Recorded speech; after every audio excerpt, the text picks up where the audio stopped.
Welcome to Warndon Court, which is an old farmhouse next to St Nicholas Church on the edges of Worcester. We have lived here for around 12 and a half years, and when we moved there was very little garden. It was very much a blank canvas. We've enjoyed creating a garden that really matches the formality and the history of the house. This was going to be our first year of opening for the National Garden Scheme. It's a charity I'm very much in support of. My mum opened her garden for the National Garden Scheme some 40 years ago, and she in her late 80s now is still gardening down in Pembrokeshire, and she's been a great inspiration to me over the decades. The National Garden Scheme raises money for many charities that are close to my heart. I work for the NHS, so their support of nursing charities this year is tremendously important. In the garden, hopefully we can see how I've developed my own knowledge.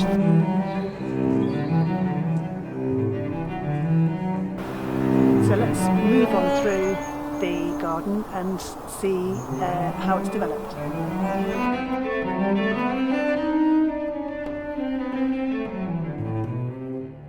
So this is the west wall walk, which leads on to the long borders. One of my many errors in this garden was making my borders next to the house a little bit too narrow, so there's quite a lot of dry clay, which is a bit of a challenge, although I have to say the roses are very forgiving and have been thriving here.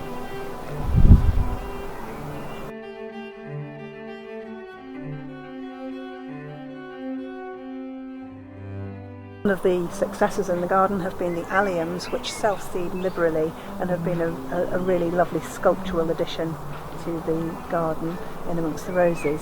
What I haven't managed to work out is how to hide their foliage as they die back, so I've still got an awful lot to learn about that successional planting that some of the great gardens do so well.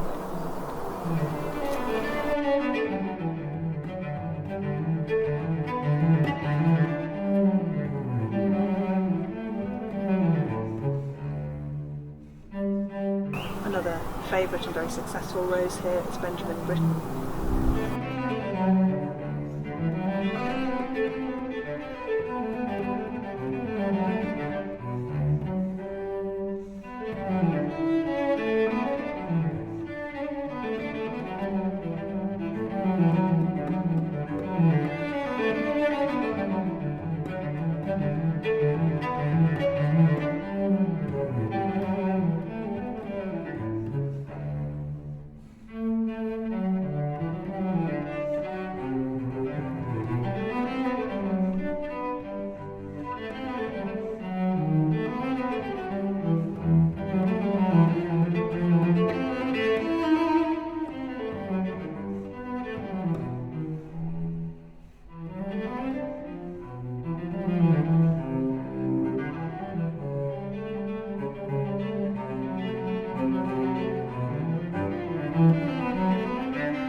One of the design errors I made when I was trying to line up the pond with the window, with the lower window over there, was to actually find that the pond is now so close to the door to the living room that you really have to make sure you're not too drunk when you come out of it, or else there's a high chance you're going to fall in the pond.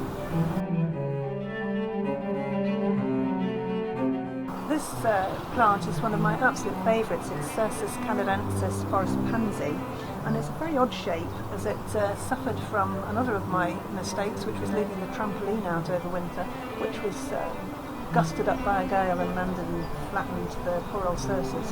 However, it's valiantly still holding its own and looking fantastic. We're coming now to the first area of the garden that we developed when we moved here, which is the courtyard. As we arrived, there was no garden to speak of, and we had problems with our dog at the time, who had a tendency just to wander off. So one of the first tasks was to try and create some sense of enclosure, and so that we could stop the dog from running off. And so we found some lovely cleft chestnut fencing, and we put in this very formal nut garden to reflect the status and the historical sort of nature of the house itself. So I'm a big fan of box hedging, although we do have a bit of problem with box blight here, and once again the roses really do us proud with their fantastic show this time of year.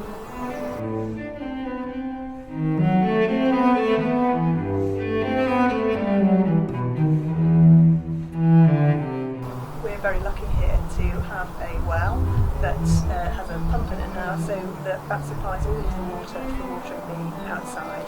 So that's really helped with making a large garden sort of establish itself.